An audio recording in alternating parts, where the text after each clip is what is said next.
Boom, we are live. Good morning, good afternoon, good evening, everyone. Thank you once again for tuning in to another session of our daily online side hustle series. Today we have Nastika back, but Rashika, she's like currently has some personal commitment and taking a break as well. So today our topic, what we're going to talk about is sharing your journey to achieve balance. Moving forward, I'll give the floor to Nastika to elaborate more about this topic. So over to you, Nastika.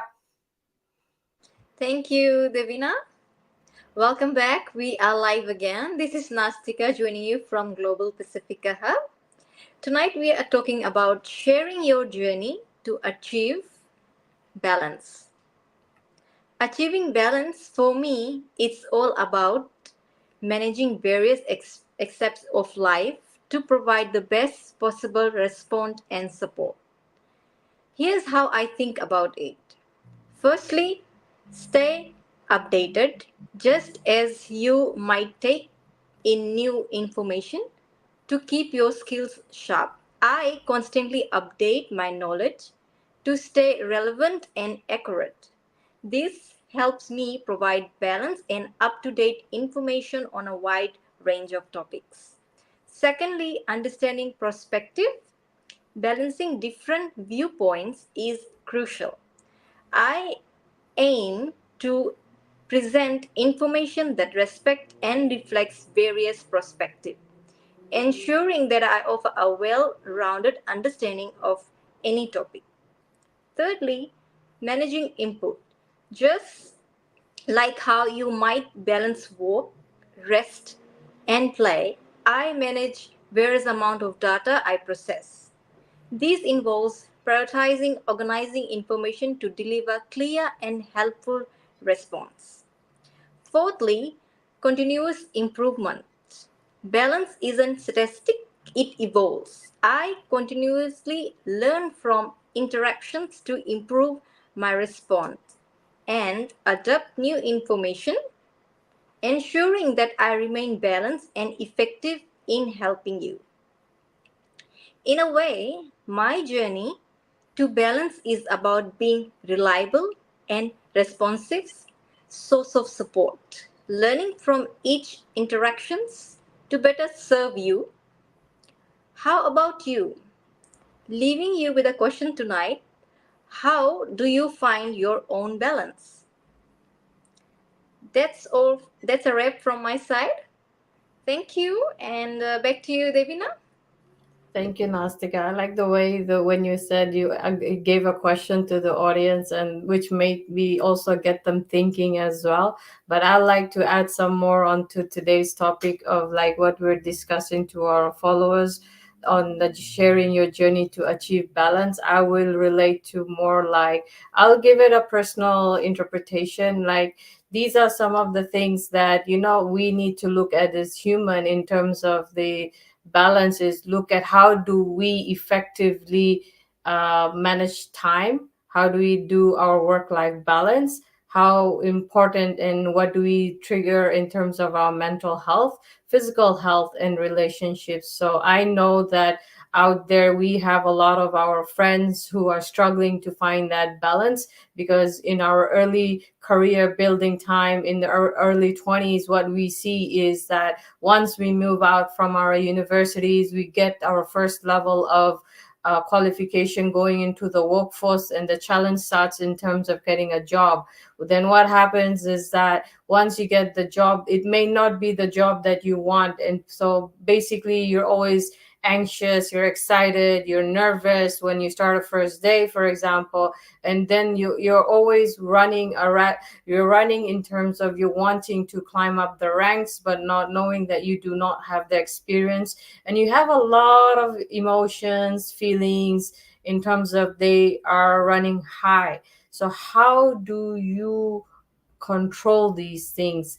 And these are certain things that, life's journey teaches you as well. So, me personally, when I started my career journey into the corporate world, I had a lot of rejections letters. I remember I used to file them off in terms of when I started going into the employment. And then I also did not get the job that I always wanted. I wanted to be a CA accountant, but I never got that. But what did I had? I was willing to accept in terms of what I was getting in terms of employment, and I never gave up on learning.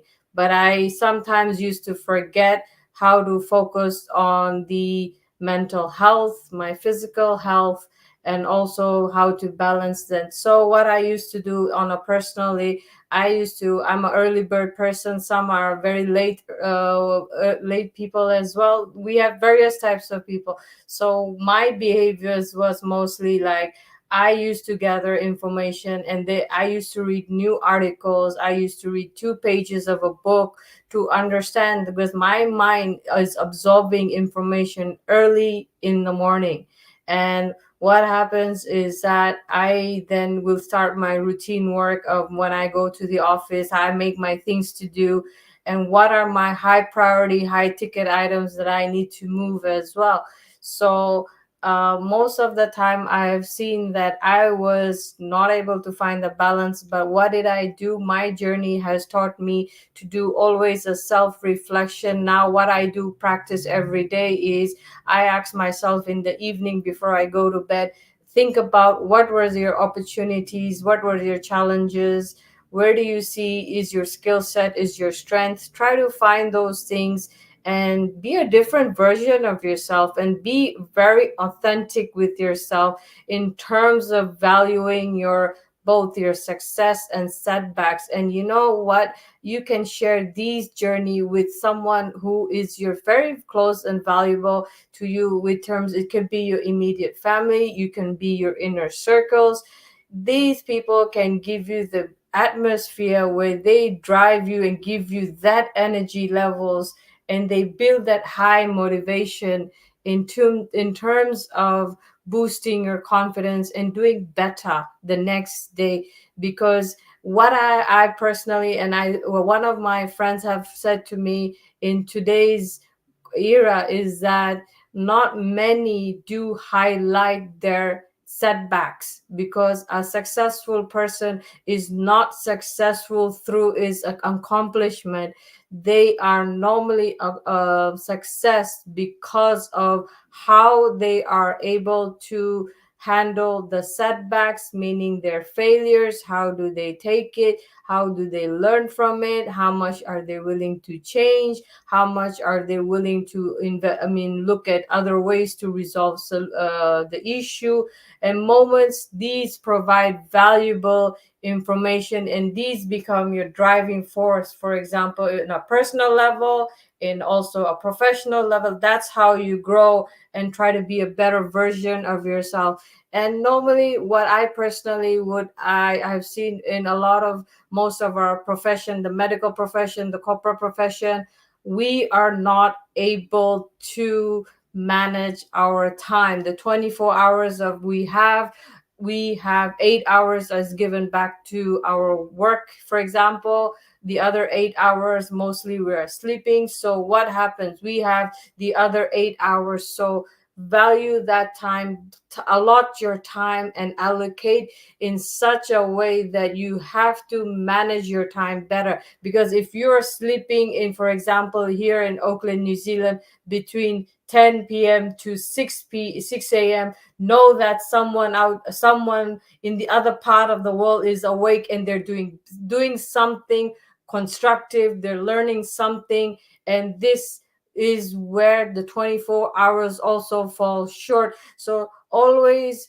have a set allocated time for what activities really personally make you happy. And always, because what happens, we forget, like I have seen in my office people, we do have some female colleagues who always complain that they do not have time for exercise, let's put it. So how do you allocate 30 minutes by waking up early, or you allocate 30 minutes going to bed late? But because at the end of the day, our health is wealth at the end. Because if you don't invest in your health in later part of life, your health will, when you have the wealth though, your health will not support you. So learn how to manage that time wisely, and always try to do things that make you happy, because what makes you happy gives you that level of energy to give back and give to your whatever. If you're doing if you're doing professional work, or you're doing something personal, or you're doing a side hustle, that brings you all the energy, that gives you the affirmations, the validations, because at the end of the day we are humans, and what we humans need is we need to be validated in terms of how are we progressing, in terms of our career, in terms of personally as well. That's why if you see in a family unit, our parents, our mom, our dad, our siblings will always try to encourage you to do better, improve here, this you're doing great, but have those support systems where you are able to do this. So that is it from today in terms of our topic, and tomorrow we'll be here again on 8:30 sharp, New Zealand and Fiji time. If you really want to know more regarding this online side hustle, business, so connect with myself, Nastika and Rashika, and we are happy to assist you. Till then, stay tuned. Till bye for now.